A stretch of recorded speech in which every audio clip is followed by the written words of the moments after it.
Hey everyone, ready for a deep dive that'll take you from the half pipe to the Hollywood Walk of Fame? Sounds like a wild ride. It is. Today we're tracing the incredible career of Jason Lee. You know, Jason Lee, Why, right? yeah, that Jason Lee. Exactly. From pro skater to, well, let's just say he's done it all.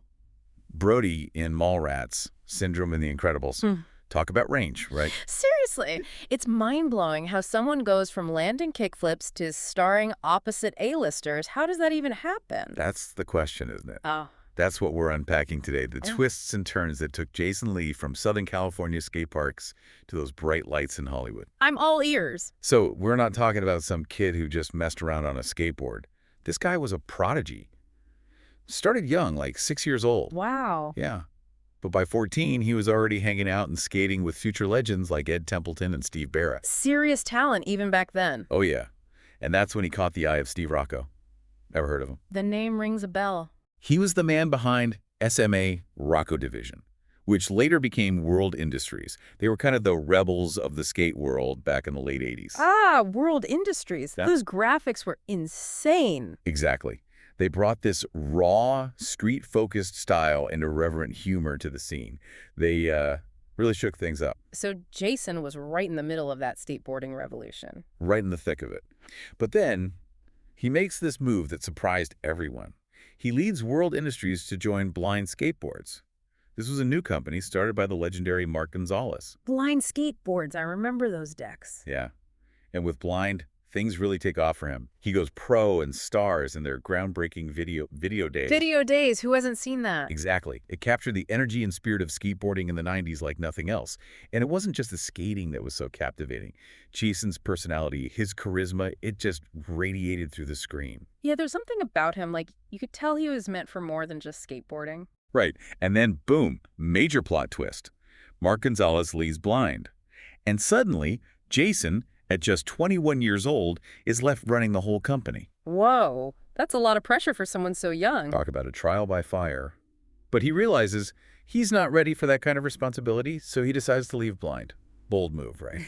Definitely. It takes a lot of self-awareness to walk away from something like that. It does. So he teams up with another skateboarding icon, Chris Pastras. Mm-hmm. They create Blue Skateboards, which later evolves into Stereo. Stereo, yeah. I loved their aesthetic, all that jazz-inspired stuff. Super cool, right? Yeah. And here's the thing, even while he's building these successful skateboard brands, he's already dipping his toes into acting. No way. So the acting bug bit him early. It did. He had a tiny cameo in this film called Mi Vida Loca back in '92, and even starred in a Sonic Youth music video. Interesting. Were those just like quick skateboarding cameos? Nah, there were more than that. Like, especially the Sonic Youth video, he saw it as a real acting gig. Cool. So he was serious about acting, even back then. He was. He even lands a role in a Red Cross music video, which gives him even more screen time. Looking back, it's like he was laying the groundwork for something bigger. It's funny how things work out sometimes, isn't it? It really is. And then, just around the corner, this chance encounter with Kevin Smith, the indie film director, totally changes everything. Kevin Smith. So we're talking Clerks, Mallrats. The one and only. And this is where things get really, really interesting. But we'll have to save that story for a minute. Huh? Okay, so where were we? Ah, yes. Jason Lee meeting Kevin Smith. This was back in 1994, and Jason was dating Marissa Ribisi. Marissa Ribisi, the actress. Yeah, her. And her mom was a talent manager. Small world, huh? You know what they say, it's all about who you know. Truth. And her mom knew Don Phillips, the casting director for Mallrats, like the guy who cast Sean Penn in Fast Times at Ridgemont High. Whoa, serious connections. Right. So she asked Don to set up a meeting between Jason and Kevin Smith. Not even a formal audition, just a chance to get his foot in the door. That's how it starts, though. Gotta get your foot in the door. Exactly. And wouldn't you know it, Kevin Smith and his producer Scott Mosier were instantly charmed by Jason. They loved his energy, how genuine he was. I can see that. Jason Lee just has this realness about him. Yeah. They actually had him audition for T.S. Quint first. That's the role Jeremy London ended up playing. Interesting. So he wasn't Brody from the start. Nope. But even though he wasn't right for T.S., they were so impressed they wanted to find a place for him in the film. Smart move. You don't let talent like that slip away. Right. So they asked him to come back and read for Brody Bruce. And, well, you know the rest. He nailed it. Knew he was the one, huh? Absolutely. It was like Brody Bruce was written for him. But here's the thing. There was another actor in the running. someone with more experience. The studio was leaning towards him. Uh-oh. So some competition for Jason. Yeah. Can you imagine the pressure going up against a seasoned actor for your big break? I wouldn't want to be in his shoes. But then, during the final auditions, this other actor totally choked. Froze up in front of the studio execs. No way. Talk about a stroke of luck. It was Jason's chance to shine. He stepped up, gave an amazing audition, and bam, landed the role of Brody Bruce. Production for Mallrats started in '95. That must have been such a whirlwind. From meeting Kevin Smith to starring in a movie all in the span of a year. Talk about a dream come true. Yeah. And, Mallrats was initially supposed to revolve around T.S., Jeremy London's character. Really? I always thought Brody was the main guy. Well, according to Kevin Smith, Jason's performance was so captivating, so magnetic, that the focus of the film shifted to Brody. Wow. That says a lot about his talent. It does, stealing the show from the intended lead. And everyone was so excited when the film wrapped. The studio was confident they had a hit on their hands, but then Mallrats bombed at the box office. Ouch. That's gotta sting. It was a tough break. The reviews were mixed, and it didn't make much money. But even amidst all the negativity, there was one constant praise: Jason Lee. Critics loved him, huh? Oh, yeah. They called him a natural, said he was a star in the making. And most importantly, Kevin Smith saw it too. Good thing he had someone in his corner. It was that belief in Jason's talent that led to his next big opportunity: Chasing Amy. Now we're talking. Chasing Amy is a classic. It is. But it almost didn't happen the way it did. The studio, Miramax, was willing to put up a decent budget for the film, but they wanted to choose the cast. Oh, the studio meddling. They wanted big names: Jon Stewart, Drew Barrymore, David Schwimmer. Wow. That would have been a completely different movie. I know, right? But Kevin Smith, he was adamant he wanted to make the movie with his friends. I respect that. Staying true to your vision. It was a gamble, for sure. He turned down the bigger budget and opted for creative control.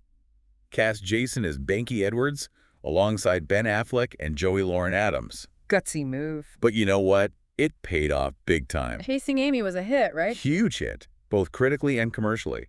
It proved you don't need A-list stars to tell a compelling story. And Jason's performance, lauded by critics. They loved him again, huh? They did. He was nominated for an Independent Spirit Award for Best Supporting Actor. That's awesome. And get this, he was up against Samuel L. Jackson for Pulp Fiction and Roy Scheider, who played Chief Brody in Jaws. Wait, Chief Brody, isn't that where the name Brody Bruce came from? It is. Full circle moment. So cool. Did he win? He did. Beat out Samuel L. Jackson and Roy Scheider. Can you believe that? What an achievement. I know. Major validation for his talent. And after Chasing Amy, his career just exploded. He was an almost famous Enemy of the State, even Vanilla Sky with Tom Cruise. So he officially made it in Hollywood. Oh, yeah. And it wasn't just live-action films either. He jumped into voice acting, too.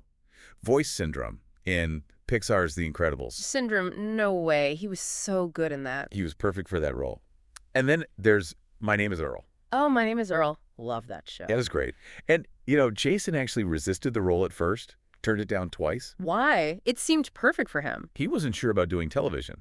But once he read the script, he knew it was special. It was, and he was fantastic as Earl. He was. The show was a critical darling. And he even earned a Golden Globe nomination for it. It's funny how sometimes the things we resist turn out to be the best things for us. Ain't that the truth? And now, we can't forget about the Alvin and the Chipmunks movies. Ah, yes, the Chipmunks. Look, they might not have been cinematic masterpieces. You're being generous. But they were commercially successful. And hey, they introduced Jason to a whole new generation. True, true.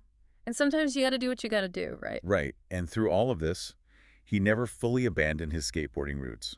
Good for him, always staying connected to his passion. In 2003, he reunited with Chris Pastras, and they relaunched Stereo Skateboards. That's awesome, coming full circle. So, what can we learn from all of this?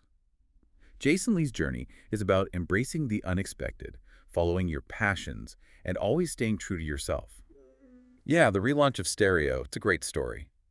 But there's actually something else I wanted to touch on. We talked about those early hints of him being interested in acting even when he was still super into skating. Yeah. Well, there's this other creative outlet that's been there his whole life, photography. Oh, right. I'd almost forgotten about that. He's a pretty serious photographer too, isn't he? He is. I saw some of his work a while back, I think. A lot of landscapes, really rural kind of stuff. That's the stuff. He focuses on those little beautiful things in everyday life, especially in rural America. A world away from the Hollywood scene. It's true. It's like he's drawn to these quiet moments, these simple things, capturing them with his camera lens or even exploring them in his acting roles. I think you're onto something there. He's not just an actor or a skater, he's an artist, period, Yeah. with his own way of seeing the world. And he's found all these ways to express that through skating, acting, photography. It adds another layer to his whole career, doesn't it? It makes it even more interesting. He's not afraid to break the mold, move between these different creative worlds, and just follow what excites him. It's inspiring, honestly. I mean, who doesn't have a bunch of different interests, maybe some hidden talents they haven't had time to explore? Jason Lee's story is a good reminder that it's okay to embrace those different parts of ourselves, even if they don't fit neatly into one category. Absolutely. So if you're feeling stuck, Yeah. maybe take a cue from Jason Lee. Don't be afraid to try something new, revisit an old passion, or finally start working on that project you've been putting off. Exactly. You never know what amazing things you might discover just by taking that first step. Well, that was quite a deep dive, wouldn't you say? Okay. We went from skate parks to Hollywood, indie movies to blockbusters, even talked a bit about photography. It's been a wild ride. And through it all, we got to see the journey of a truly one-of-a-kind artist, Jason Lee. I hope you all enjoyed it. And maybe this deep dive even inspired you to think differently about what success means and embrace all those different sides of your own creative journey. And don't forget, sometimes the most interesting paths are the ones you least expect. Thanks for joining us on this deep dive, everyone. Until next time, keep exploring and let those passions burn bright.